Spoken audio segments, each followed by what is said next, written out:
மக்களே, நான் எப்போவுமே இந்த மெத்தட் தான் ஃபாலோ பண்ணுறேன். நம்ம விதைகள் வாங்கணும் அப்படின்னா, ஒரு 10 விதைகள் இருக்குன்னு வைங்களேன், ஒட்டுக்க ஒரே நாளில் எல்லா விதைகளும் விதைச்சி அது வளர்ந்து வரும்போது இத்தனை நாளில் மாற்றி வைக்கணும் அப்படின்னு எந்த ஒரு கரெக்டான ரெஸ்ட்ரிக்ஷன்ஸ் ஃபாலோ பண்ணி நான் கார்டனிங் பண்ணுறது.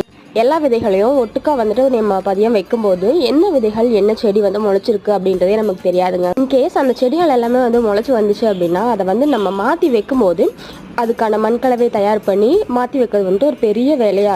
இதுக்கு நான் என்ன பண்ணுவேன் அப்படின்னா, தினம் ஒவ்வொரு விதைகள் எது கையில் கிடைக்குதோ அதை போட்டுருவாங்க. அது நல்லா முளைச்சி ஒரு 2 இன்ச் 3 இன்ச் வளர்ந்ததுக்கு அப்புறமா நமக்கு என்ன விதை வளர்ந்துருக்கு அப்படிங்கிறதையும் தெரியும். அதே மாதிரி நம்ம ரீபோர்ட் பண்ணும்போது அளவாக ஒவ்வொரு தொட்டியாக ஒவ்வொரு செடியாக நம்ம ரீபோர்ட் பண்ணிக்கலாம். நம்ம மாற்றி வச்ச செடிகள் வளர்கிறதுக்கும் கொஞ்சம் ஈஸியாக இருக்கும். அதே மாதிரி அறுவடையுமே பார்த்துட்டிங்கன்னா உங்களுக்கு கரெக்டான இன்டர்வலில் ரெகுலராக கிடைக்கிற மாதிரி இருக்கும். நம்ம போட்ட வெள்ளரி முலாம்பழம் எல்லாம் இப்போ பூக்கள் வைக்க ஆரம்பிச்சிருக்கு. ஒரு சிலது பிஞ்சு போட ஆரம்பிச்சிருக்குங்க. இந்த டைம் பூக்கள் உதிராமல் இருக்கிறதுக்கு ஒரு